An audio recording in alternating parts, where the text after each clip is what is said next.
ស្ដីបងប្អូនទាំងអស់គ្នានៅក្នុងវីដេអូនេះគឺខ្ញុំនឹងមកបង្រៀនបងប្អូនទាំងអស់គ្នាអំពីរបៀបប្រើប្រាស់ strategy SMC ដែលគេហៅថា Smart Money Concept strategy SMC គឺមានពីរចំណុចដែលយើងត្រូវមើលទី1គឺ liquidity ហើយទី2គឺ chain operator strategy SMC គឺមានទម្រង់បែបនេះនៅពេលដែលផ្សារគឺវាកំពុងតែ uptrend វានឹងបង្កើត structure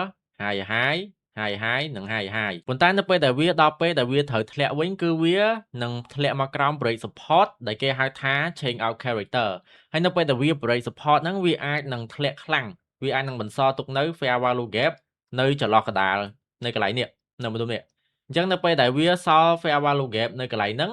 price នៅពេលដែលវា break support គឺវាអាចឡើងទៅ retest fair value gap នៅម្ដុំហ្នឹងវិញហើយវានឹងបន្តធ្លាក់មកខាងក្រៅបន្តទៀតហើយនេះគឺជាទម្រង់ strategy smart money concept នៅពេលដែលវា uptrend ហើយឥឡូវយើងក៏លេចទៅមើល structure របស់វាវិញថាវាមាន liquidity និង chain operator អត់ liquidity គឺយើងងាយស្រួលមើលទេនៅពេលដែលផ្សារវាកំពុងតែ uptrend អញ្ចឹងវាតែងតែបុកបណ្ដាច់ក្បាល resistance លើនេះអានេះគឺវាកំពុងតែ take liquidity buy side ហើយក្រោយពេលដែលវា take liquidity ហើយបើសិនបើវា fail to hold នៅ level នេះវា fail ហើយវាបុកធ្លុះមក break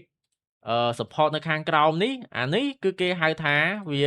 chain of character វិញហើយអញ្ចឹងបើសិនបើយើងចង់ trade smart money concept គឺយើងត្រូវតែសម្គាល់មើល liquidity គឺវា break ក្បាល resistance ហើយនឹង chain of character គឺវា break support មកក្រោមហើយកន្លែង entry របស់យើងគឺយើងចាំចូលនៅកន្លែង fair value gap នេះគឺយើងចាំ share នៅ fair value gap នេះមកអញ្ចឹងនៅពេលដែលយើងចូលកន្លែងហ្នឹងគឺ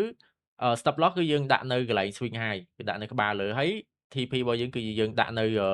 sell side liquidity នៅខាងក្រោមហ្នឹងទៅហើយសម្រាប់សារនៅពេលដែលវា down trend គឺយើងត្រូវមើលដូចគ្នាទេគឺយើងត្រូវមើល liquidity ជាមួយនឹង chain operator ដូចគ្នាអញ្ចឹងនៅពេលដែលផ្សារគឺវាកំពុងតែ down trend វានឹងបង្កើត structure ទៅជា lower low ហើយនៅពេលដែលវា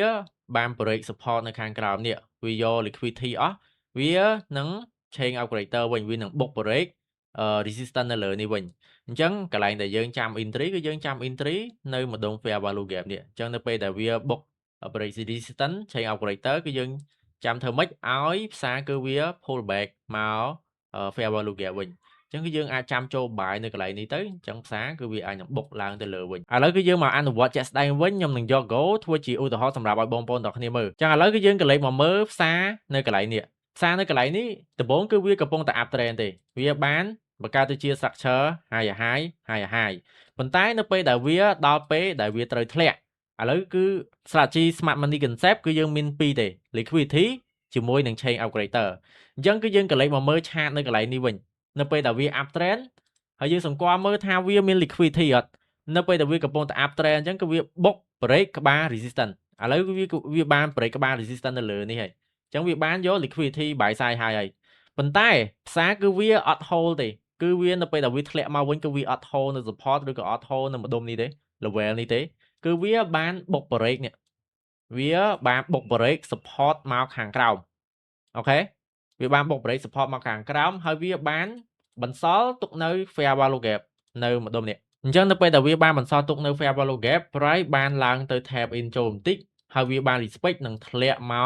កតហឹងមកខាងក្រោមដើម្បីយក sell side liquidity នៅខាងក្រោមអញ្ចឹងបើសិនបើបងប្អូនទាំងគ្នាចូល sell នៅ fair value gap នេះហើយយើងដាក់ stop loss របស់យើងគឺនៅ swing high មក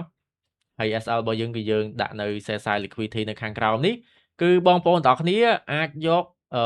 បាន1ទៅ5 reward ratio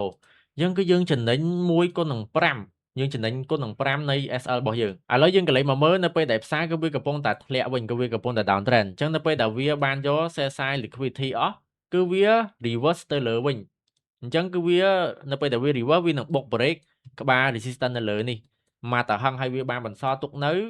fair value gap នៅកន្លែងនេះអញ្ចឹងបើសិនបើបងប្អូនទាំងគ្នាចូលនៅ fair value gap នេះហើយ SL របស់យើងគឺយើងដាក់នៅខាងក្រោមនេះរីរបបរបស់យើងគិតថាយើង trade 1 ទៅ 2 ឬក៏1 ទៅ 3ឥឡូវគឺយើង trade រីរបប1 ទៅ 3អញ្ចឹងបើសិនបើយើង trade រីរបប1 ទៅ 3យើងចូល enter នៅកន្លែង fair value gap ដែលវាបានបន្សល់ទុកនេះគឺយើង smash TP យើង hit TP បានដោយយ៉ាងរលូនអ្នកនរគ្នាព្រោះតែផ្សារនៅពេលដែលវាchain operator វា reverse ទៅវិញគឺវាបុកទៅលើ Mata ហឹងហ្មងគឺវាគ្មានធ្លាក់មកវិញទេ អញ្ចឹងstrategy Smart Money Concept គឺមានតែប៉ុណ្្នឹងទេបងប្អូនទាំងអស់គ្នាឧទាហរណ៍នៅពេលដែលវា up trend នៅពេលដែលវា down trend គឺខ្ញុំបានបង្ហាញរួចរាល់អស់ហើយអញ្ចឹងបងប្អូនទាំងអស់គ្នាអាចយកវាទៅអនុវត្តបានយើងសាក back test មើលទៅឬក៏អាច trade live ផ្ទាល់តែម្ដងចង់ដឹងថាវា work សម្រាប់បងប្អូនទាំងអស់គ្នាអត់អញ្ចឹងរបៀបប្រើប្រាស់ Smart Money Concept គឺមានតែប៉ុណ្្នឹងទេយើងចាំជួបគ្នានៅវីដេអូក្រោយៗទៀត